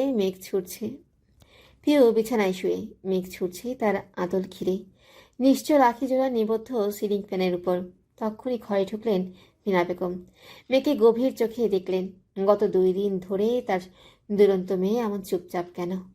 কথা বলছে না, হাসছে না, হুহা ছাড়া উত্তর নেই। সারাদিন বসার ঘরে টেলিভিশনের দিকে চোখ গেঁথে রাখা মেয়েটা আশা থেকে একটা বারও নিচে নামেনি। তিনি আস্তে করে ডাকলেন, পিউ। পিউ নড়চড়ে উঠল, ধ্যানে ছিল যেন। সামনে তাকিয়ে মাকে দেখে উঠে বসল। তুমি এখন? নাস্তা করতে এলি না যে? পিউ চোখ নামিয়ে বলল, পরে খাবো। কাল থেকে এই একই কথা শোনাচ্ছিস? না খেয়ে থেকে একটা রোগ বাঁধিয়ে ক্ষান্ত হবি, তাই না? কিছু হবে না, খিদে লাগলে নিজেই খেয়ে নেব। মিনা বেগম ছোট্ট শ্বাস ফেললেন। এগিয়ে এসে মেয়ের পাশে বসে বললেন, পরীক্ষার জন্য এত চিন্তা করিস, তাই তো? চিন্তা নেই মা, যা হবে ভালো হবে, এসব নিয়ে ভাববি না, ঠিক আছে? পিউ উদাস হাসল, নিচের দিকে চেয়ে বাধ্য মেয়ের মতো মাথা দোলালো। মিনা বেগম বললেন, চল খাবি। রুটি খেতে না চাইলে তোকে নুডলস রেঁধে দিব, আয়। পিউ জোরপূর্বক হেসে বলল, মা, এখন খাবো না, যখন খাবো তোমাকে বলবো করে দিতে। হার মানলেন তিনি। পর মুহূর্তে পিউয়ের এলোমেলো চুল দেখে বললেন, চুলের কি অবস্থা করেছিস? ফ্যাকাশে কেন এত? তেল টেল দিস না? পিউ বলল না কিছু। মিনা বেগম অপেক্ষাও করলেন না উত্তরে। এগিয়ে গিয়ে ড্রেসিং টেবিল থেকে তেল আর চিউনি তুলে আবারও এসে জায়গায় বসলেন। মেঝেতে ইশারা করে বললেন, আয় দেখি, এখানে বস, তেল দিয়ে দেই। পিউ মানা করল। না, দেব না এখন। চুপচাপ আয়, এত বড় চুল যত্ন না নিলে থাকবে? আয় বলছি। মায়ের চোখ পাকানো দেখে পিউ ব্যর্থ শ্বাস নেয়। বিছানা থেকে নেমে এসে পায়ের কাছে বসে। মিনা বেগম পাঁচ ক্লিপ খুলে পাশে রাখলেন। চুলের ভাঁজে হাত দিয়েই মুখ কুচকে বললেন, ইস, কত জট বেঁধেছে। আশা থেকে চিরুনি করিসনি? পিউ দীর্ঘশ্বাস নিল। সত্যিই করেনি। সে যে নিজের মধ্যেই নেই। যার অন্তঃকরণের পুরোটা অম্বুবাহী ছেয়ে তার কি সাজসজ্জায় মন বসে? মিনা বেগম হাতের তালুতে তেল ঢেলে চুলে ঘষলেন প্রথমে। ভাজে ভাজে তেল লাগাতে লাগাতে বললেন, তোর মতো বয়সে আমার হাঁটু অবধি চুল ছিল, চিরুনি ঢুকতো না, স্মৃতি দেখাতো না, ঠিকঠাক মুছতে পারতাম না বলে প্রায় ঠান্ডাও লেগে যেত। তবুও বড় চুল রাখার জন্য কী না করেছি। আর তোরা চুলের যত্ন নিস না, তেল দিস না, মাসে মাসে কাটাছাটা করে ছোট করে রাখিস। কী লাভ এতে? বড় চুলের মতো সৌন্দর্য আর কিছুতে হয়? পিউ নিশ্চুপ নিরুত্তর। মিনা বেগম আরও অনেক কথা বললেন, সব তার কানের পাশ দিয়ে চলে গেল। একটাও না শুনেছে না ঢুকেছে মাথায়। তার অবিচল চাউনি আটকেছে জানালার পর্দায়। মিনা বেগম যত্ন নিয়ে চুল আঁচড়ে হাত খোপা করে দিলেন। হাতে লেগে থাকা অবশিষ্ট তেল পিউয়ের দুগালে মাখলেন। এরপর ওর থুতনি ধরে নিজের থেকে ফিরিয়ে বলেন, এখন কত সুন্দর লাগছে দেখ তো। আর এতক্ষণ মনে হচ্ছিল রাস্তার পাড়ের পাগলটা বসে আছে আমার বাড়িতে। পিউ ক্ষীণ হাসল, তারপর মাথাটা এলিয়ে দিল মায়ের কোলের মধ্যে। মিনা বেগম হাত বোলাতে বোলাতে বললেন, দুপুরে কি খাবি? বিরিয়ানি রাঁধবো একটু? তাহলে? পিউ নিস্পৃহ কণ্ঠে জানালো, কিছু খেতে ইচ্ছে করছে না। ওমা, কেন?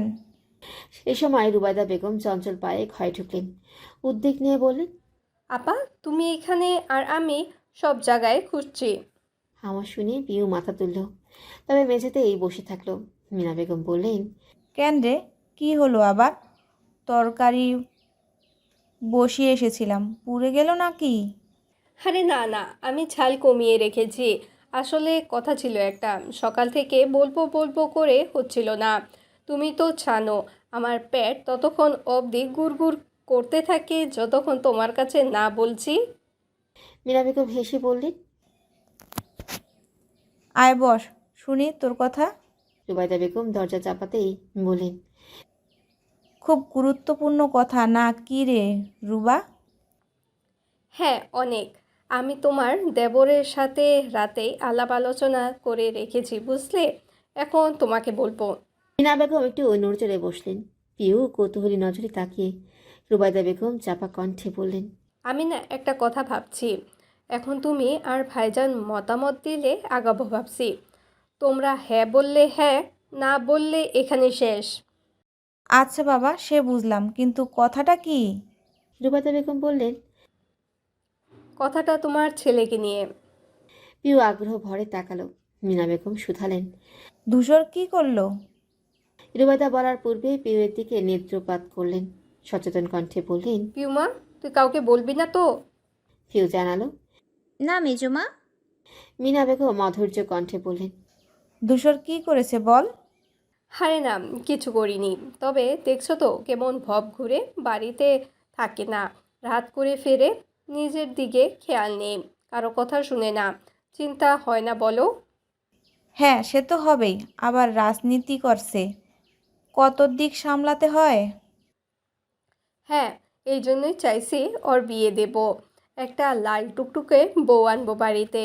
বউয়ের টানে হলেও তো বাড়িমুখও হবে, তাই না? মীরা বেগম প্রজ্বলিত হাসলেন। উৎফুল্ল কণ্ঠে বললেন। হ্যাঁ হবেই তো। আমিও কয়দিন ধরে ভাবছিলাম তোকে বলবো যে ধূসরের জন্য মেয়ে দেখে চল, কিন্তু মনে থাকে না।